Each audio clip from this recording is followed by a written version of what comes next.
UKలో 1 year masters. No IELTS required up to 5 years visa. High visa success rate. ఇప్పటికీ నాకు అదే అర్థం కాదు సార్. ఇంత జరిగినా కానీ అతను ఆమెకి ఇల్లు ఎందుకు ఇచ్చినట్లు? ఇల్లు ఇవ్వడం ఏం లేదు, ఆక్రమించుకొని బలవంతంగా ఉంటున్నారు అంతే. So the day will come, justice will come. And అసలు ఇప్పుడు చెప్పండి సార్, అసలు నెక్స్ట్ ఇప్పుడు ప్రీతి గురించి ఆల్రెడీ మీరు ఒక కాజ్ కోసం ఫైట్ చేస్తూ ఉన్నారు. ఇప్పుడు ఓన్లీ మీరు ఇక్కడ ఈ విషయంలో ప్రీతికి ఒక్కళ్ళనైనా, మళ్ళీ రాస్తారుని ప్రీతిని అందరినీ కలిపి మీరు ఏమన్నా ఒక ఇన్వాల్వ్ చేసి ఏదైనా ఒకటి చేద్దాం అనుకుంటున్నారా? పాయింట్లెస్ అమ్మా. ఇప్పుడు రాజ్ తరుణ్కి చాలా క్లియర్ కట్గా కావాల్సిన ఎవిడెన్స్లు అన్నీ ఉన్నాయి. ఆయన ఈ కేసు నుంచి బయటపడిపోతాడు అనేది దాంట్లో ఎటువంటి డౌట్ లేదు. ఎన్ని రకాలుగా ట్రై చేసినా చాలా క్లియర్ కట్ ఇలా ముందు కనపడుతుంది, ఎవరు కూడా దాన్ని కాదనలేము. కాకపోతే దీంట్లో మన అంటే ఒకటి తగ్గితే ఇంకోటి ఏదో బయటకు వచ్చింది అంటారు చూడండి, ఆ టైప్లో మనకి సడన్గా ఈ ప్రీతి విషయం వచ్చింది. నా టార్గెట్ అసలు ఇటు సైడే కాదు.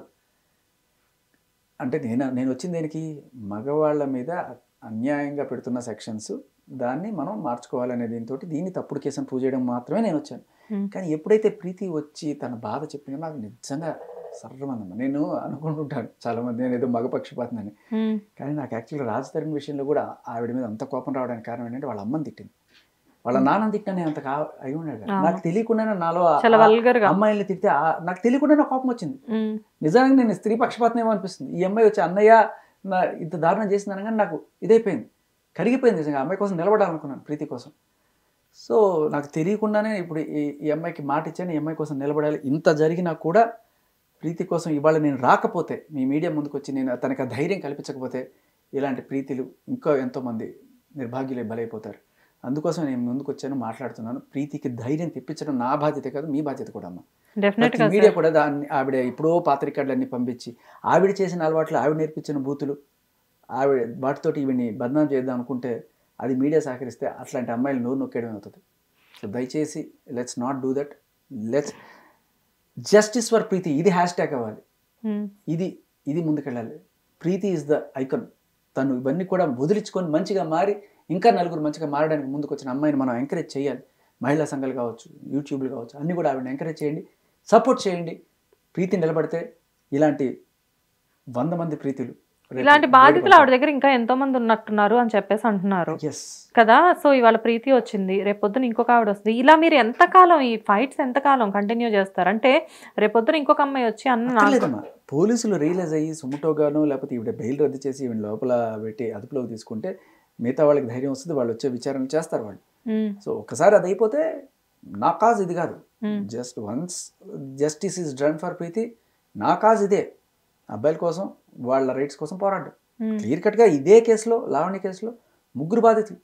మస్తాన్ సాయిని అన్యాయంగా కేసులో ఇరికించామని చెప్పి వాళ్ళ తర్వాత వచ్చి చెప్తున్నారు ఇప్పుడు తప్పుడు కేసుని. అలాగే రాజ్ తరుణ్ కేసు తప్పుడు కేసా? ఇప్పుడు నా మీద నన్నే కొట్టి వాళ్ళే వెళ్ళి కేసు పెడితే పోలీసులు ఎఫ్ఐఆర్ చేశారు.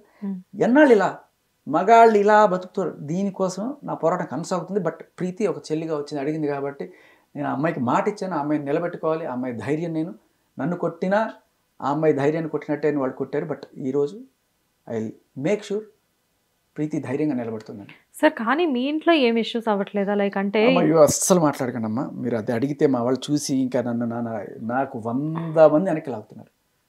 నేను అసలు అలాంటి కాల్స్ మా ఫ్రెండ్ నుంచి వచ్చినా కూడా కట్ చేస్తున్నాను. ఎందుకంటే వాడు ఏమడుగుతాడు నాకు తెలుసు, ఎందుకు రా మనకి పెంట ఫస్ట్ వచ్చే మాట.